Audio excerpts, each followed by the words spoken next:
Abra sua Bíblia comigo no primeiro livro dos Reis, capítulo 13.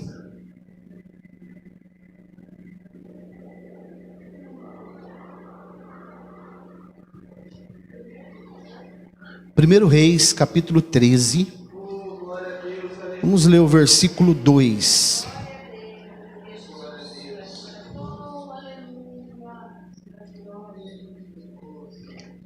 Amém?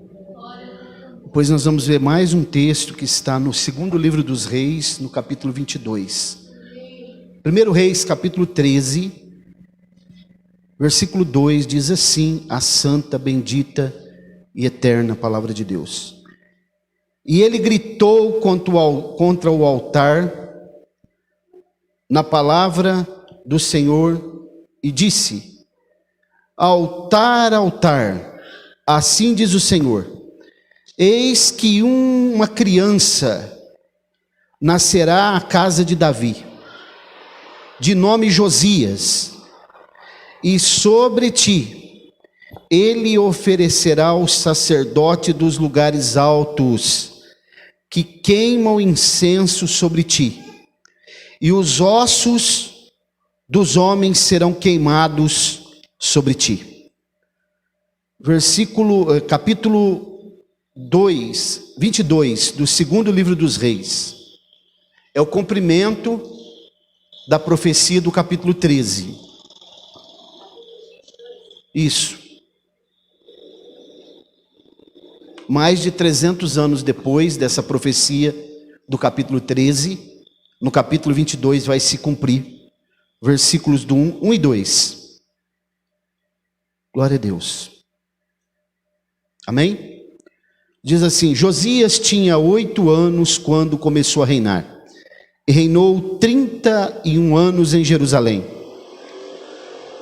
E o nome da sua mãe era Gedida, filha de Adaías de Botscate, e ele fez aquilo que era reto à vista do Senhor, e andou em todos os caminhos de Davi, o seu pai, e não se desviou nem para a direita e nem para a esquerda. Podemos dizer amém? Amém. Glória a Deus. Muito bem, irmãos, hoje é uma noite de ceia, e sinceramente eu esperava que tivesse pelo menos mais um pouco de pessoas aqui, né? Infelizmente isso deixa a gente muito desmotivado, né? Uns dias atrás aí, a irmã Roberta perguntou para mim: como que você consegue, né? Pregar, ter motivação. Eu falei: porque eu fui chamado para isso, né?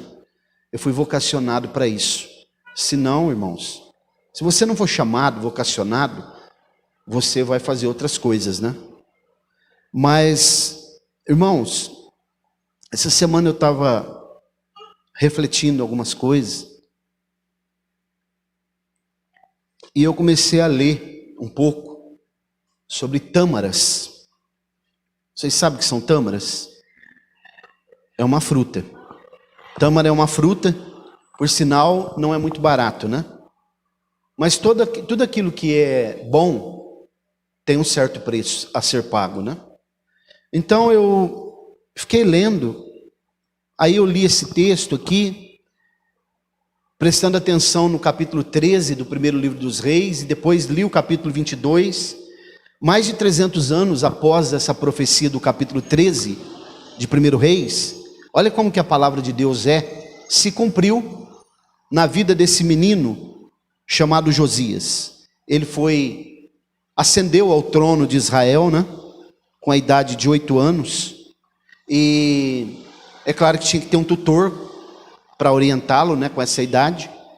Mas geralmente, irmãos, quando a gente ouve os pregadores, principalmente aqueles que são de renome, né, pregar uma mensagem, eles costumam dar um tema, né, nessas mensagens. Se eu fosse dar um tema nessa noite, eu iria chamar essa mensagem aqui de plantadores de tâmaras. Você pode pensar: pastor Mauro, o que tem a ver isso, né, que o senhor leu aí, com plantadores de tâmaras? Porque lendo algumas coisas sobre as tâmaras, me aguçou um pouco a curiosidade, E eu fui pesquisar um pouco mais sobre essa fruta, que é característica da região lá de Israel, sobretudo do sul, da parte sul de Israel, o deserto que nós chamamos, que a Bíblia fala Negev, né? Que na verdade no hebraico é Negev. Ali tem muito, naquela parte sul de Israel. Se alguém puder viajar de carro por aquela região ali, umas 3 horas de viagem, ele vai ver centenas e centenas de plantações de tâmara. Mas que interessante, né? Essa questão dessas plantações de tâmara. E a tâmara, irmãos, ela é tão interessante que quando você olha para um pé de tâmara, o que parece? Uma palmeira, um coqueiro. Viu como que o diabo não para de trabalhar? Deus está trabalhando agora, até agora. Mas o diabo também não para, porque o trabalho dele é esse. É desestabilizar as famílias, fazer com que as pessoas sofram acidentes, né? Para trazer caos e tristeza nas famílias, no ser humano. Esse é o trabalho dele, constantemente. Então, tempestades que às vezes a gente pensa, olha, foi Deus que mandou essa tempestade, né? Mas na verdade pode ser que seja ele que esteja envolvido nessas tempestades. Lá no livro de Jó, a Bíblia fala sobre isso, né? Mas aqui, voltando para o nosso raciocínio aqui, ele parece um coqueiro, né? Mas ele tem 3 diferenças de um pé de coqueiro. 3 diferenças. Primeiro, a primeira diferença é o método do plantio. Primeiro, o fruto, né? Que é bem diferente de um coco. Segundo, o método de plantio. E terceira coisa, que é imprescindível, é o tempo. Porque uma tâmara, um coqueiro, se você plantar com 3, 4 anos no máximo, você já começa a colher frutos. Mas a tamareira não. Ela demora de 80 a 100 anos para colher fruto. Pastor Mauro, o que é isso?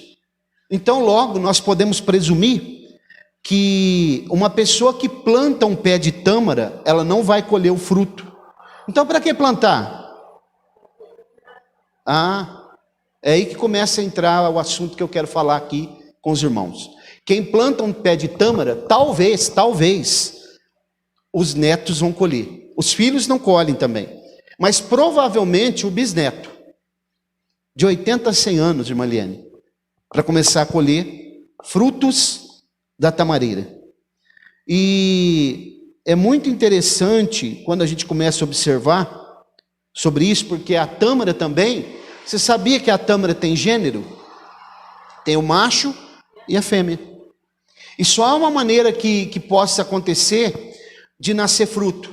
Depende da polinização das abelhas e do vento.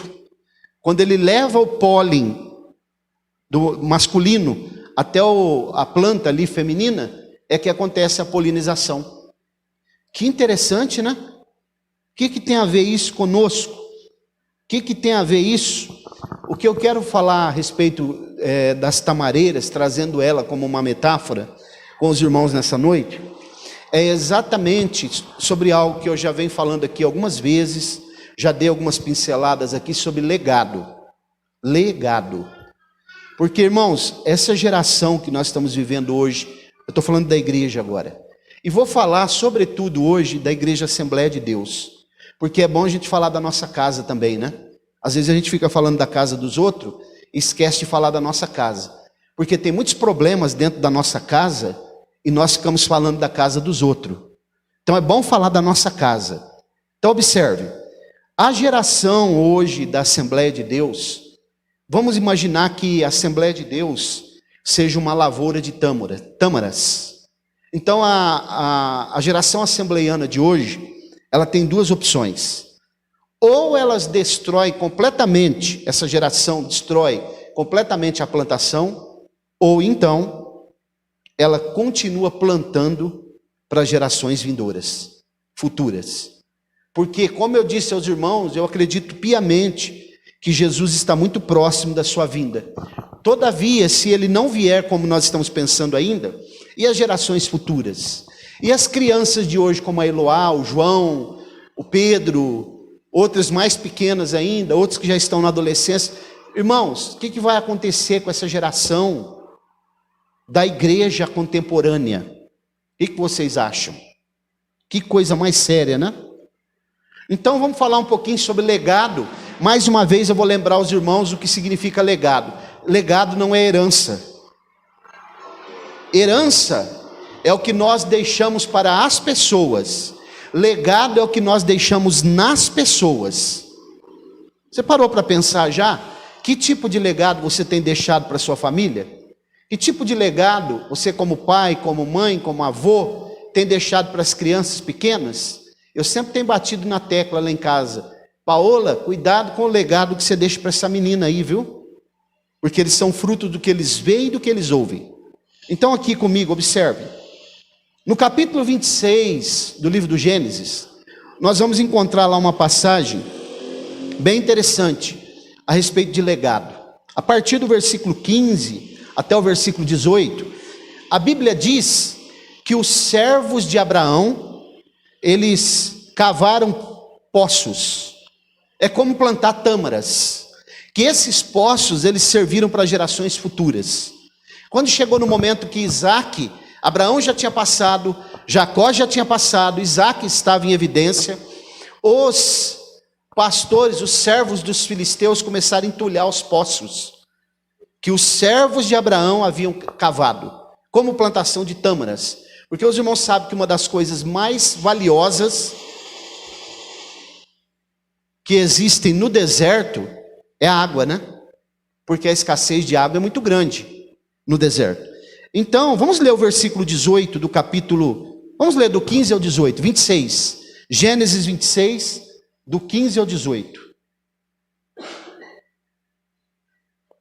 Glória a Deus. Olha como diz.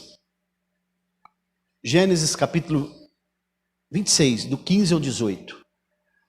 Preste bastante atenção, irmãos, que Deus tem uma palavra para nós. Talvez uma das últimas mensagens, né? Que nós vamos pregar aqui na cidade de Colina. Ora, todos os poços que os servos de seu pai tinham cavado, nos dias de seu pai, olha o legado, nos dias de seu pai, Abraão, os filisteus entulharam e encheram de terra. E Abimeleque disse a Isaac: aparta-te de nós, porque muito mais poderoso te tens feito do que nós. Então Isaac partiu e acampando no vale de Gerar, lá habitou. Isaac tornou a cavar os poços que se haviam cavado nos dias de Abraão seu pai, pois os filisteus os haviam entulhado depois da morte de Abraão, e deu-lhes os nomes que seu pai lhes dera. Então vocês perceberam os poços que os servos de Abraão haviam cavado. Isaac está desfrutando deles agora, e os filisteus começaram a entulhar. Os servos dos filisteus começaram a entulhar. A Bíblia nos mostra que depois que Jacó também, ele tinha esses poços aí, mas a Bíblia diz que ele foi a um lugar chamado Siquém. Esse lugar é muito importante na Bíblia. No Novo Testamento, em João capítulo 4, ele é chamado de Sicar, porque o idioma é outro. É aquele local onde a mulher samaritana se encontrou com Jesus, lugar de decisão. O poço que Jacó havia cavado, agora alguém está desfrutando. Naquele lugar foi o local onde aquela mulher teve a sua vida transformada. E a Bíblia diz que ela saiu anunciando Jesus nas terras de Samaria, e passado muito tempo depois, quando a gente vai ler Atos dos Apóstolos capítulo 8, Filipe, ele é enviado para pregar em Samaria. E quando ele começa a pregar em Samaria, falar de Jesus, o coração dos samaritanos daquela região já estava propenso, sensível à voz do evangelho, porque lá atrás, aquela mulher samaritana, ela semeou a semente do evangelho. Os irmãos estão percebendo a importância de se plantar tâmaras. Eu plantar para quê? Eu não vou fazer isso agora para mim, porque eu mesmo não vou usufruir, eu mesmo não vou desfrutar. Mas e a geração que vem? Tem coisas, o irmão sabia que tem promessas que Deus faz para nós, que nós não vamos receber ela, mas as gerações futuras, os nossos filhos, os netos, os bisnetos poderão receber. Irmãos, observe, Uma outra passagem que me chama a atenção está em Gênesis 23. Depois, aproximadamente, de 60 anos, que Abraão havia, 62 anos especificamente, que ele havia saído da Mesopotâmia, de Ur dos Caldeus, terra entre rios, é o lugar que nós chamamos de Golfo Pérsico hoje, aquele lugar ali. Abraão sai, aparta-te da sua parentela. 62 anos depois vem a morte da sua esposa Sara. Eu até preguei sobre isso aqui já. E a Bíblia diz que ela foi sepultada num lugar chamado Hebrom, na caverna de Macpela. Abraão vai até os filhos de Het, e ele pede para que eles vendessem aquela sepultura. E eles vão dizer: mas o senhor é um príncipe no nosso meio, mas eu quero pagar. E Abraão, até então, ele não tinha terra, possessão de terra. Quando ele paga por aquela sepultura, você sabia que nesse tempo, nos tempos bíblicos, uma sepultura, pagar por uma sepultura, era como se fosse uma escritura de território daquela terra? Quem comprava uma sepultura é como se ele recebesse agora uma escritura de uma possessão de terra. E ele pagou 400 ciclos de prata por aquela sepultura, sepultou a sua esposa. E quando alguém tem a oportunidade de passar lá na cidade de Hebrom, nessa região até hoje, tem a caverna até hoje lá, e tem uma placa lá: aqui foi sepultado, aqui jaz Abraão, Sara, Jacó, Lia, Isaque e Rebeca. Toda a família foi sepultada lá. Sabe por que ele comprou aquela região, irmãos? Porque ali era uma terra politeísta, onde se serviam vários deuses. Ele comprou e pagou. E naquele momento que ele paga, ele está se declarando como servo do Deus vivo.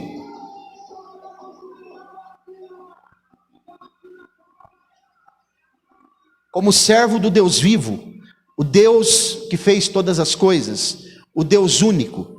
E quando ele paga por aquela terra, ele está dizendo: agora eu tenho possessão dessa terra, e aqui eu sou representante do Deus verdadeiro, do Deus único, o Deus criador, o Deus que fez todas as coisas, o Deus todo-poderoso. E passou-se os dias, e quando uma pessoa compra a sepultura, como Abraão comprou, e até nós aqui que estamos aqui, quando nós descermos a sepultura, se não alcançarmos o arrebatamento da igreja vivos, nós temos uma esperança. A sepultura para nós é uma esperança. Que esperança, pastor Mauro? O que está em Isaías 26, versículos 19 e 20. Quando a Bíblia diz que o orvalho de Deus vai ressuscitar os mortos. E ele diz assim: entra, povo meu, nos quartinhos, fecha a porta, até que passe a sua ira. Só por um momento. E essa sepultura, esse quartinho, é justamente, o quartinho é a sepultura. Toda pessoa precisa ir lá, né? Aqueles que passam para a eternidade devem ir para o quartinho.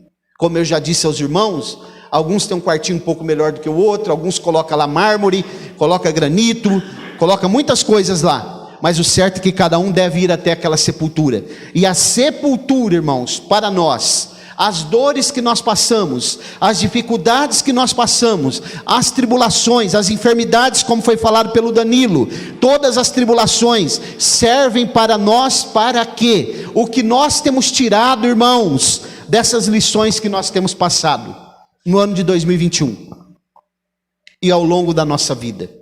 Qual a lição que você e eu tem tirado? Qual a lição que nós temos tirado das perdas, das pessoas que nós amamos? Da morte da tua mãe, Danilo, da minha mãe que já partiu, meu pai. Qual é as lições que nós temos tirado? As pessoas que você perdeu, as dificuldades, porque o grande problema do ser humano é quando Deus está trazendo lições, está mostrando a direção, está mostrando o caminho, está mostrando as dificuldades para ele, e ele não consegue pegar aquilo como algo pedagógico. E ele vai passar a vida toda dele, e ele nunca vai ter mudança de atitude. Ele sempre vai ser a mesma pessoa. A mesma pessoa. Isso é muito sério. É interessante, né, que depois, quando Abraão, Sara morre, Abraão vai se casar pela segunda vez. A Bíblia diz que ele se casou pela segunda vez. Isso aqui é um princípio para nós também, que o casamento de Abraão só acabou quando Sara morreu. Isso aqui é um princípio. Ele vai se casar com uma mulher chamada Quetura, e ele vai ter muitos filhos. Alguns que foram os antecessores, os ancestrais dos chineses, dos japoneses, dos coreanos, mas tem um especificamente, depois os irmãos podem ler o capítulo 25 de Gênesis, vocês vão perceber que tem um que chama Midian. Midian é filho de Abraão com Quetura. Você sabe quem é Midian? Midian é justamente aquele que é o que possuiu a terra de Midian, que é a atual Arábia Saudita hoje. Onde está o Monte Sinai? Monte da Arábia, segundo Paulo fala em Gálatas. A Bíblia nos mostra que depois de muito tempo, o que aconteceu? Um homem chamado Moisés, ele sai do Egito, fugitivo, como se fosse um foragido da justiça hoje, e ele vai para esse lugar, chamado terra de Midian. Quem era Midian? Filho de Abraão. Quando Moisés chega ali, irmãos, fugido do Egito, ele vai pastorear ovelhas de um homem chamado Jetro, Ietro, né? Nós chamamos Jetro, português Jetro. Esse homem se torna o seu sogro. Aquele local não era mais uma terra politeísta, porque Abraão havia plantado tâmaras lá atrás. Ali agora é um lugar onde se serve o Deus vivo, porque a Bíblia diz que Jetro era sacerdote em Midian. E ele começa a falar, por incrível que pareça, ele começa a falar, antes de Moisés ir à sarça, ele já começa a falar de Deus para Moisés. Sacerdote, e depois Moisés se casa com uma das suas filhas, os irmãos já sabem, né? Zípora. E uma coisa que me chamou muita atenção, Danilo, é que Moisés, fugitivo da justiça, antes dele chegar ao Sinai, ele era uma pessoa. Mas depois que ele vai ao Sinai e ele se encontra com Deus, a vida dele é transformada. Isso me lembra do quê? De nós aqui, ó, o Calvário, a cruz. Antes de nós conhecermos a cruz de Cristo, nós éramos uma pessoa, mas quando nós conhecemos Jesus, quando Ele fez parte da nossa vida, quando nós descobrimos a cruz de Cristo, a nossa vida foi transformada. O Danilo disse aqui, quando a minha mãe morreu, eu ainda não tinha o conhecimento, a visão que eu tenho hoje, mas hoje você já tem, porque você já sabe o que é a cruz de Cristo, e as pessoas que poderiam estar aqui não estão, conheceram, mas não quiseram pagar o preço.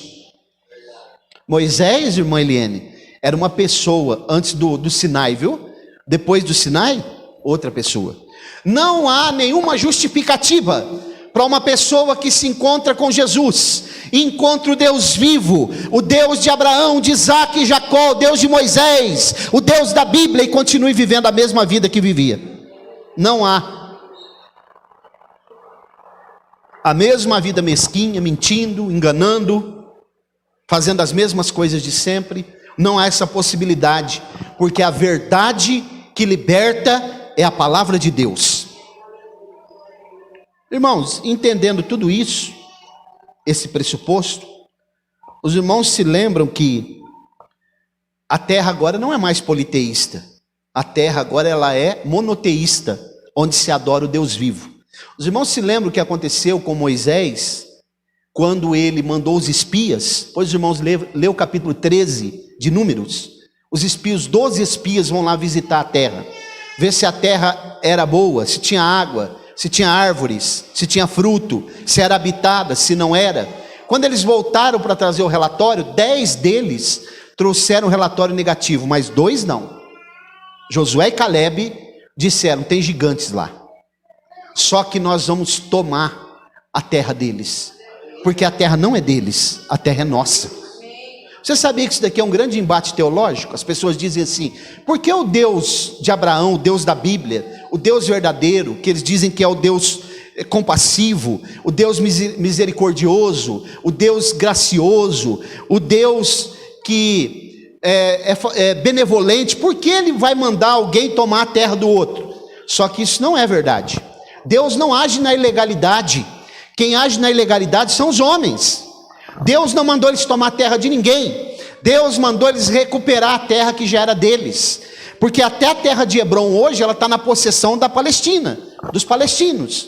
A cidade de Jerusalém, metade dela está sob a possessão da Jordânia. Mas esses locais que eu estou mencionando não pertencem à Jordânia e não pertencem aos palestinos, pertencem a Israel. E durante o período do milênio voltará para a possessão de Israel, porque Deus deu essa terra. E isso só aconteceu porque Abraão, motivado e orientado por Deus, plantou tâmaras lá atrás, quando ele comprou a sepultura da sua esposa, lá em Hebrom, a caverna de Macpela.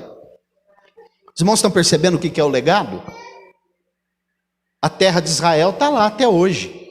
Quanto tempo faz que Abraão já morreu? Quanto tempo faz que Isaac, Jacó, Moisés já morreu? Já morreram, né? Você tem pensado nisso, irmão? Ou vamos tocando a vida de qualquer forma? Ah, daqui a pouco eu vou morrer mesmo? É igual essas gerações que vão destruindo a natureza, porque ele não está pensando nas gerações futuras.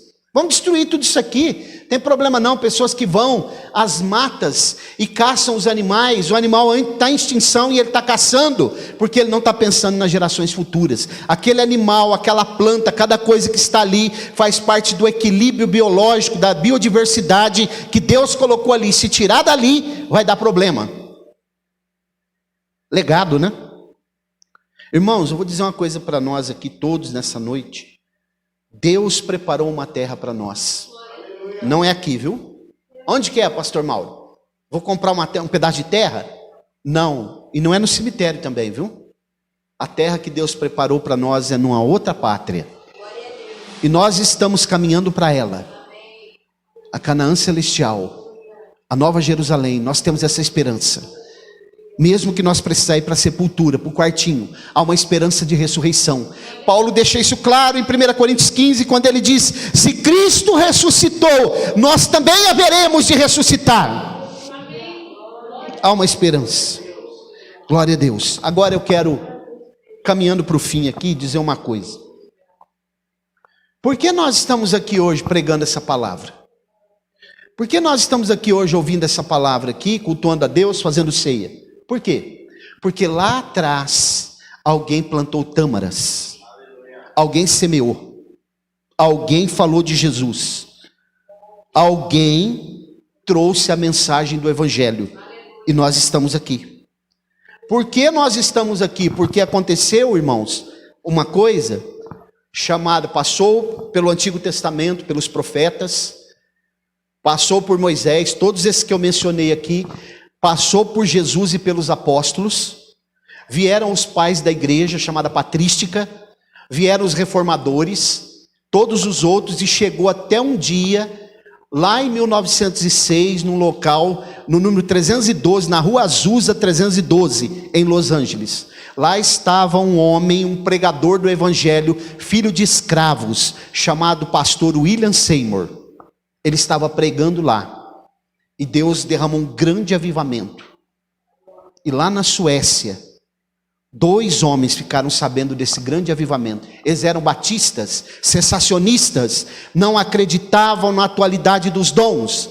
Mas eles foram visitados numa reunião de oração, em uma madrugada lá na Suécia. E Deus batizou eles com o Espírito Santo. Eles receberam o batismo no Espírito Santo, falaram em línguas. E Deus usou um profeta que estava naquela reunião. E disse para eles: Deus levará para vocês além mar, um lugar distante chamado Belém, Pará. Eles não sabiam onde era. Início do século 20. Eles foram na biblioteca e olharam o mapa. E eles descobriram que Belém, Pará, estava aqui no Brasil, no extremo norte dessa nação. No dia 5 de novembro de 1910, eles embarcaram no navio a vapor Clemente. Nós somos assembleianos? Temos que saber a história da Assembleia de Deus, irmãos. Vieram para cá no dia 19 do mesmo mês. Eles desembarcaram em Belém. Começou ali o movimento pentecostal. Glória a Deus. E a mensagem que está atual até hoje: Jesus Cristo salva, Jesus Cristo cura, batiza no Espírito Santo e breve voltará. Levará o homem para o céu. leva o homem para o céu. Glória a Deus. Nós estamos aqui porque eles plantaram as tâmaras. Você quer conhecer o Museu da Assembleia de Deus? Vai lá em Belém, tem lá. Desde os dias lamparinas, o que eles usaram, as roupas que eles usavam, o primeiro púlpito, a primeira igreja, está tudo lá. Os sinais das pessoas que receberam as curas, pessoas que foram transformadas, o momento em que se iniciou o círculo de oração na igreja brasileira, a primeira irmã que foi batizada com o Espírito Santo, a irmã Celina Albuquerque, está tudo lá em Belém, no Pará. Se um dia Deus me der a condição, eu vou lá. Eu quero ir lá. Jesus Cristo salva, Jesus Cristo cura, batiza no Espírito Santo, em breve voltará. O Senhor está no lugar certo hoje.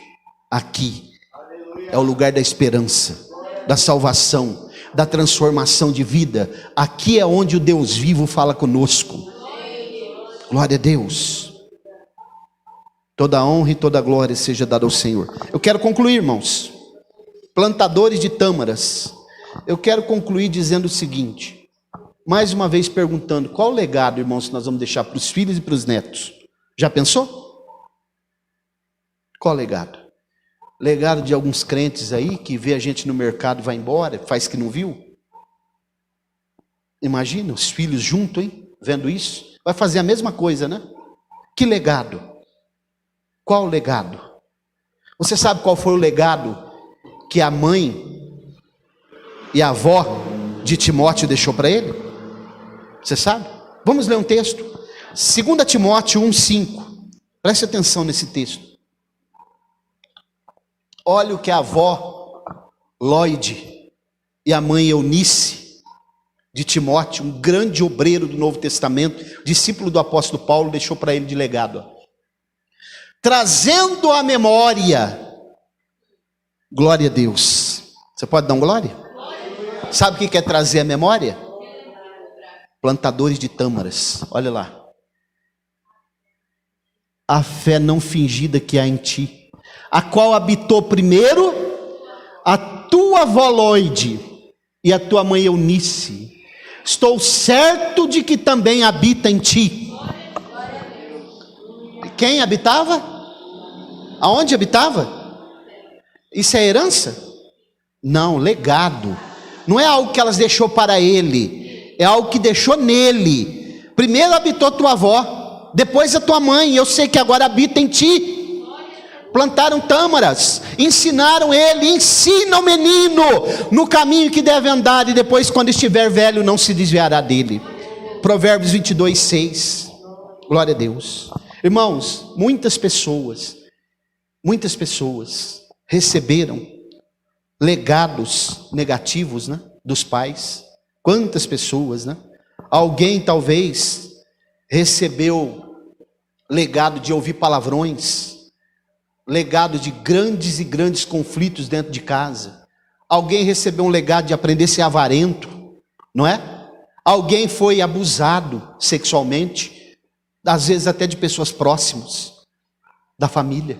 Que legado, irmãos? Que coisa triste. Você prestou atenção no texto que nós lemos? O que tem a ver isso, pastor Mauro? Volte lá para o primeiro livro dos Reis, capítulo 13, aqui eu vou concluir essa reflexão. Ele está com 8 anos de idade, Josias. Você sabe quem é o pai de Josias? O pai de Josias chama Amon. O vô de Josias chama Manassés. Um dos reis mais corruptos que já governou Israel. Manassés. Segundo a tradição rabínica, você sabe o que Manassés fez com o profeta Isaías? Cerrou ele ao meio. Dá para acreditar nisso? O avô de Josias. O avô de Josias. Manassés matou todos os seus filhos e passou no vale de Inom. Sabe o que significa isso? Passar no vale de Inom significa como se fosse magia negra hoje. Significa como se fosse alguém entregar o seu filho para o satanismo. Ele fez isso, Manassés. Cerrou o profeta ao meio. O que vocês querem? Josias está com 8 anos de idade. Esse menino tinha tudo para seguir os passos do pai e do avô, o legado. Mas sabe o que ele fez? Olha o capítulo 22 do segundo livro dos Reis, preste atenção. Ele era filho de quem? De Amon. Ele era neto de quem? De Manassés. Capítulo 22, segundo livro dos Reis. Olha o que a Bíblia diz. Josias tinha 8 anos quando começou a reinar, e reinou 31 anos em Jerusalém. O nome da sua mãe era Gedida. Não aparece o nome do pai aqui, percebeu? Geralmente a mulher não entra na genealogia. Aqui entra o homem. Não entra porque o pai dele não é digno de ser lembrado. Olha o legado. Gedida, filha de Adaías de Botiscate. Agora preste atenção no versículo 2. E ele fez aquilo que era reto à vista do Senhor, e andou em todos os caminhos de Davi, o seu pai. Mas o pai dele é Davi? Não é Amon o pai dele? Não se desviou nem para a direita, nem para a esquerda. Quando ele tinha 16 anos, ele mandou trazer o livro das crônicas dos reis, e começou a procurar uma referência. Não era o pai dele a referência, não era o avô dele, e ele descobriu a grande referência dele: o homem segundo o coração de Deus. Se você não tem referência no teu pai, na tua mãe, procure um homem de Deus, uma mulher de Deus que tenha vida com Deus, que tenha caráter ilibado, que seja pessoa que você sabe que vive o que prega, pessoa que dá testemunha aí fora, pessoa que não se desvia nem para a direita e nem para a esquerda, e siga esse legado. As referências hoje estão escassas. Cadê as referências para as crianças, irmãos? Cadê? Cadê as referências? Não tem.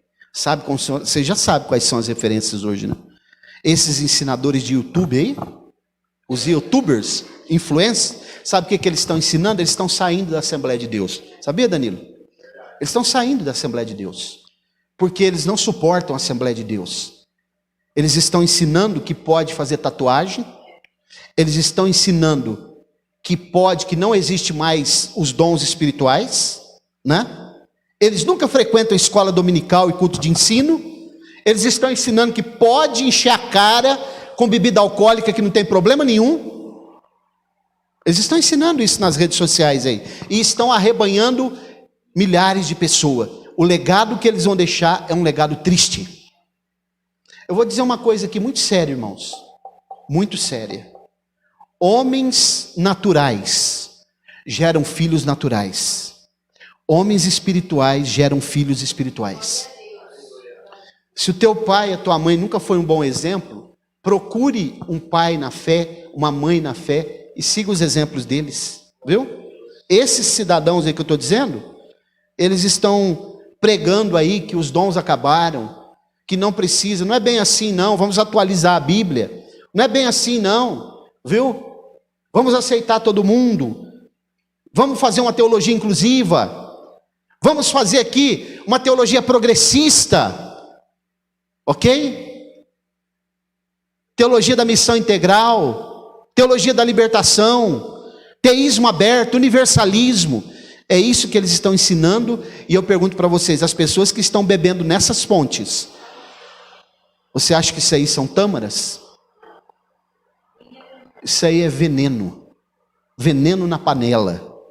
Tome cuidado, irmãos.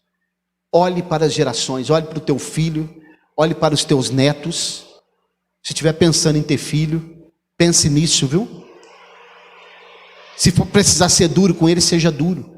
Esse moço aqui, esse menino, você sabia que quando ele tinha 26 anos, ele fez a maior reforma que precisava ser feita na nação de Israel. Ele derrubou os lugares altos, que era onde se sacrificavam os ídolos. Ele restituiu o altar em Israel. E ele sacrificou os sacerdotes. Por isso que fala lá em 1 Reis 13. Ossos humanos queimaria sobre o altar. Os sacerdotes do alto, ele extirpou da nação de Israel. Os pseudos sacerdotes. porque Josias foi levantado por Deus e ele seguiu o legado de Davi. Que nós possamos guardar essa palavra no nosso coração. Quem tem ouvidos para ouvir, ouça. Pratique essa palavra, porque a tua geração será uma geração abençoada. Vamos orar, coloque-se de pé, por favor.